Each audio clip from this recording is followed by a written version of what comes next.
Most men enter relationships with a deep-seated belief in the fairy tale of unconditional love and loyalty. They pour their hearts out, sacrifice their time, and bend over backward to prove their devotion, all under the assumption that their efforts will be reciprocated with unwavering commitment. But the harsh reality is that female loyalty in the modern age is rarely unconditional, it's transactional, tied to what you provide, not who you are at your core.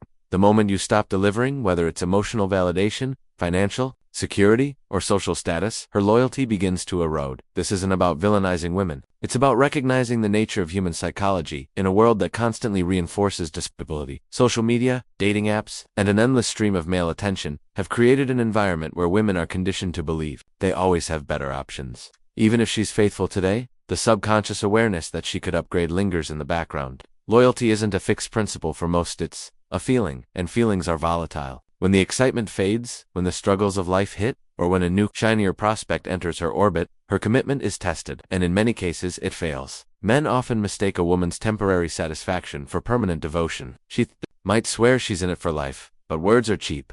Actions reveal the truth. Watch what happens when you go through a rough patch, lose your job, face emotional strain, or simply stop feeding her the dopamine hits she craves. The warmth in her voice cools.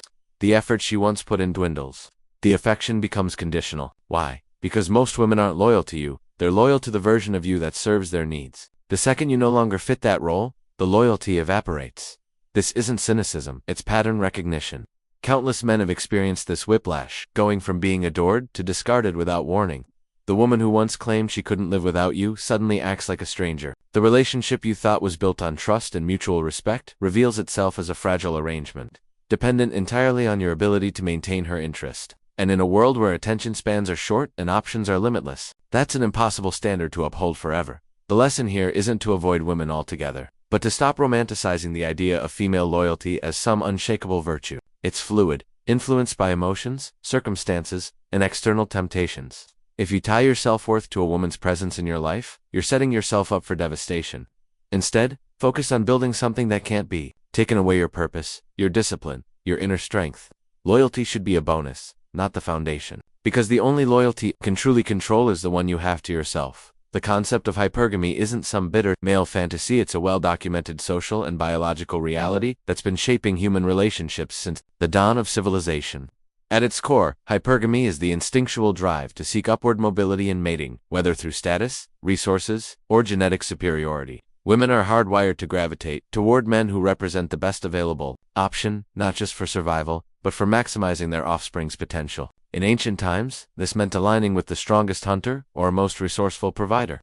Today, it manifests in more subtle but equally powerful ways: financial stability, social influence, physical dominance, or even perceived future potential. The digital age has turned hypergamy into an always active scanning system. Even if a woman is committed, her subconscious and sometimes conscious mind is constantly evaluating. Social media bombards her with curated glimpses of seemingly superior men, better bodies, bigger bank accounts, more exciting lifestyles. Dating apps offer an illusion of infinite choice, reinforcing the idea that she could always do better. This doesn't mean she immediately cheat or leave, but it creates a low-grade dissatisfaction, a quiet wondering if she's truly settled for the best she can get. The moment you plateau, whether in career, fitness, or personal growth, her respect begins its slow decline. Men often misinterpret this as disloyalty or greed, but it's deeper than that. Hypergamy isn't malicious, it's mechanical. It's why women are statistically more likely to initiate divorces during a man's unemployment, why they lose attraction when men become emotionally needy, why they're drawn to men with unshakable confidence, even if those men treat them poorly. The paradox is that fighting hypergamy is futile. The only winning move is to embrace it as motivation. Instead of resenting the game, master it. Focus on becoming the undeniable prize, not the beggar for affection. Because in the end, hypergamy doesn't care about your feelings. It only respects results. A relationship doesn't just demand your time, it consumes your masculine essence. The moment you prioritize us over your mission, you begin decaying from the inside out. Your workouts get shorter because she wants more attention. Your work ethic softens because you're distracted by emotional drama. That relentless drive that once defined you gets diluted in a swamp of compromises and movie nights. You tell yourself you're building something together, but in reality,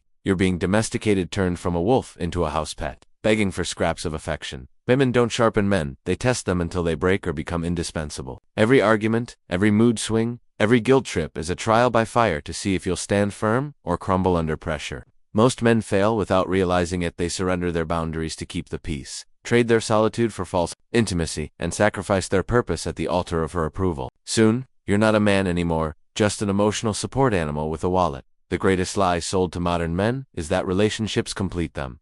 The truth? They're distraction factories designed to keep you from your destiny. Look at history's most formidable men, conquerors, inventors, visionaries. Their greatness emerged from obsession, not compromise. Your energy is finite. Every ounce spent decoding her mixed signals is stolen from your potential. Real strength isn't found in couples therapy, it's forged in the silent hours when you choose your purpose over her temporary validation.